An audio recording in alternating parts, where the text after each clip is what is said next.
କେବୁଲଟା ବି ଦର୍ଶନ ହେଇଥାନ୍ତା। ସଡନ୍ ଆସୁଥିଲି ମାନେ ଷ୍ଟାର୍ଟ ବନ୍ଦ ହେଇଗଲା। ଆଉ କୋଉଠିକି ଯାଉଥିଲେ ପେସେଣ୍ଟ କୋଉଠିକି ଯାଉଥିଲା? କରଞ୍ଜିଆରୁ ନାଇଁ ଠାକୁରମୁଣ୍ଡାରୁ କରଞ୍ଜିଆ ଯାଉଥିଲା। ଆଉ ତାପରେ ଇଏ ଷ୍ଟାର୍ଟ ବନ୍ଦ ହେଇଗଲା, ସଡନ୍ ଷ୍ଟାର୍ଟ ବନ୍ଦ ହେଇଗଲା। ପୁଣି ତଥାପି ସବୁ ଚେଷ୍ଟା କଲେ ବି ତାଉ ଷ୍ଟାର୍ଟ ହେଉନି। ପେସେଣ୍ଟ ବର୍ତ୍ତମାନ କୋଉଠି ଅଛନ୍ତି? ପେସେଣ୍ଟ ଗାଡ଼ିରେ ଅଛନ୍ତି। ତ ଫେର ଆଉ କ'ଣ କରାଯିବ? ସେକେଣ୍ଡ ଗାଡ଼ି କେତେବେଳେ ଆସିବେ? ଆସୁଛି ଆମ ଶରତରୁ ଗାଡ଼ି ଆସୁଛି। ଆଚ୍ଛା, ଏ ଗାଡ଼ିଟା ଖରାପଟା କିଛି ଦିନ ହେଲା, ଏଇ ମାସେ ଖଣ୍ଡେ ହେଲା ଆସିଥିଲା ବୋଧେ? ହଁ, ଏ ମାସେ କେତେ ହେବ ଆମେ ଆଣିଥିଲୁ ସେ ସମ୍ବଲପୁର ସାଇଡ଼ରୁ। ଏ ଗାଡ଼ିଟା ପୁରୁଣା ଗାଡ଼ିଟା? ଆଜ୍ଞା, ପୁରୁଣା ଗାଡ଼ିଟା। ଆଜି ତ ସରକାର ତରଫରୁ ନୂଆ ଗାଡ଼ି ଦିଆଯିବା କଥା।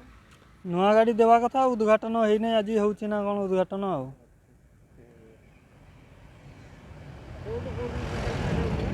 ପେସେଣ୍ଟ ଠାକୁରମୁଣ୍ଡା ସିଏସ୍ସିରୁ କରଞ୍ଜିଆ STHକୁ।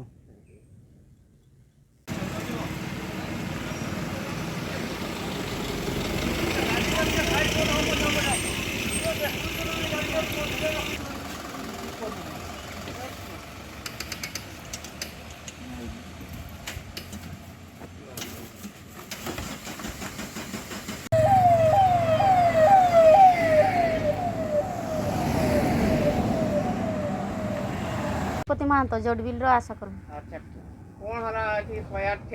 ଏଠି ଆମେ ଆସିଥିଲୁ ଚେକଅପ୍ ପାଇଁ, ତାର ବ୍ଲିଡ଼ିଂ ହେଉଥିଲା ତ ସାର୍ କହିଲେ ଏଇଠି ହେଇପାରିବ ନାହିଁ, କରଞ୍ଜିଆ ଯାଅ। ତାପରେ ଆମକୁ ରେଫର୍ କରିଦେଲେ। ରେଫର୍ କଲା ବେଳକୁ ଆମେ ଯାଉଥିଲୁ, ରାସ୍ତାରେ ଗାଡ଼ି ଖରାପ ହେଲା। ତ ସେ ଆମ୍ବୁଲାନ୍ସ ବାଲା ଫୋନ୍ କଲେ ଯେ ଆଉ ଗାଡ଼ି ପାଇଁ, ସେଥିପାଇଁ ସେ ଶରତରୁ ଗାଡ଼ି ଆସିଛି। ସେଇ 108ରେ ଆସିଥିଲୁ, ଠାକୁରମୁଣ୍ଡାରୁ।